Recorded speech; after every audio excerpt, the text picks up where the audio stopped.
আমরা আওয়ামী লীগের সময় দেখেছি বিএসএফ এসে আমাদের এই পারে এসে বিএসএফ এর সাথে মানে বিডিআরদের সাথে টল দিত। আমরা গিয়েছিলাম যশোর জেলার শার্শা উপজেলার বেনাপোলের একটা প্রত্যন্ত বর্ডার অঞ্চলে। এই এলাকাগুলো নিয়ে কখনো চর্চা করা হয় না। এই যে সামনে একটা নদী দেখা যাচ্ছে, এইটা হচ্ছে ইছামতি নদী, আর নদীর ওই পাশেই হচ্ছে ইন্ডিয়া। আপনারা যে ব্রিজটা দেখতে পাচ্ছেন, এই ব্রিজ দিয়ে বিএসএফরা যাতায়াত করে।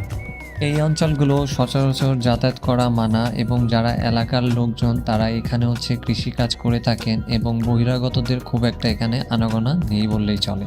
এই জায়গাগুলো নিয়ে কখনো প্রতিবেদন হয় না। এলাকার একটা আঙ্কেলের কাছ থেকে অনেক তথ্য নিয়েছিলাম আমরা, তিনি অনেক মূল্যবান তথ্য দিয়েছেন আমাদেরকে।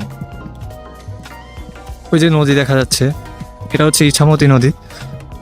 এই যে নদীর ওই পাশটা হচ্ছে যে ইন্ডিয়া। আর এই যে এইখানে দেখা যাচ্ছে একটা এই যে ব্রিজ দেখা যাচ্ছে, এই ব্রিজটা হচ্ছে ইন্ডিয়ার ব্রিজ। এই যে পুরোটা দেখা যাচ্ছে ইন্ডিয়ার ব্রিজ। আর এই পাশে একটু হচ্ছে বাংলাদেশ। আমরা এখন বাংলাদেশের মধ্যে আছি। স্থানীয় এক বাসিন্দা আমাদেরকে অনেক অজানা জানা তথ্য দিলেন। কোনো বিএসএফ আর থাকে না, মানে ওই ক্যাম্পগুলো ওদের 5 তারিখের পরের থেকে ওরা সব হচ্ছে যে এখন আর বসে না। না না আর বসে না। এখন ওই যে পাওয়ার নেই তো, এখন তো আর পাওয়ার দেয়নি ওদের। না ওদের পাওয়ার আসা মনে করো গুলির পাওয়ার, ওইটা হচ্ছে তোমার সীমান্ত পিলার। হ্যাঁ হ্যাঁ হ্যাঁ। এই পিলারের থেকে অবশ্য সাইড যেটা থাকবে এটা হচ্ছে মাসল্যান্ডের। আচ্ছা আচ্ছা। হ্যাঁ মানে পিলার থেকে নিয়ে ওটা থাকবে মাসল্যান্ডের ভিতরে, মানে ইন্ডিয়ার হবে বাংলাদেশের হবে। আচ্ছা আচ্ছা। হ্যাঁ এখন মনে করো যে এই নদীটা ছিল সম্পূর্ণ বাংলাদেশের ভিতর। ওই যে তালগাছ দেখা যাচ্ছে না, হ্যাঁ ওই তালগাছের নিচে একটা খাল আছে, ওই খালটা ছিল সম্পূর্ণ বাংলাদেশের ভিতরে। আচ্ছা আচ্ছা। এই জন্য মনে করো যে তোমার 2000 সালে আগে যে আমলি সরকার ক্ষমতায় থাকতো, হুম। তখন ওরা মনে করো আমলি সরকারের সাথে একটা চুক্তি করে মনে করো এইগুলো সম্পূর্ণ ওদের আয়ত্তে নিয়ে গেছে। ও মানে অর্ধাধিক করে নিয়েছে। আচ্ছা আচ্ছা মানে ফোন ছিল বাংলাদেশের, কিন্তু পুরো অর্ধাধিক তখন করে নিয়েছে। ঠিক আছে, হাসিনার মাধ্যমে আচ্ছা আচ্ছা আচ্ছা। করে নেওয়ার পরে এখন মনে করো এখন ওই ইন্ডিয়ান হতো তোমার ওই মানে নদীর অর্ধেক, বাংলাদেশের নদীর অর্ধেক, ওই খাল বাংলাদেশের অর্ধেক, ইন্ডিয়ার অর্ধেক। এইগুলো এই সিস্টেমগুলো ছিল আগে।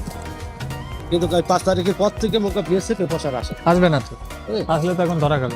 মানে আমরা দেখেছি আমাদের লাইফে, আমাদের এখন 52-53 বছর বয়স, আচ্ছা। আমরা এই বয়সে দেখেছি যে কখনো বাংলাদেশ ভারত কোনো যৌথ ডিউটি চলতো না। মানে বাংলাদেশ স্বাধীনের পর থেকে হয় ওরা আসবে না লিরা আসবে, না। তাহলে দুই পক্ষে মনে কর ওর পরে ও ডিউটি দেবে, আমার পরে আমার প্রশাসন ডিউটি দেবে। হ্যাঁ। কিন্তু আমরা আওয়ামী লীগের সময় দেখেছি বিএসএফ এসে আমাদের এই পারে এসে বিএসএফ এর সাথে মানে বিডিআরদের সাথে টল দিত। ও হ্যাঁ মানে বলতো যে আমরা তোমাদের ওপরে আমরা টল দিতে প্রশাসন পাঠাচ্ছি। হ্যাঁ। সীমান্ত এলাকার এরকম থ্রিলিং বিষয়গুলো আমার সত্যি অনেক ভালো লাগে, এবং পরবর্তী ভিডিওতে থাকছে আরও কিছু।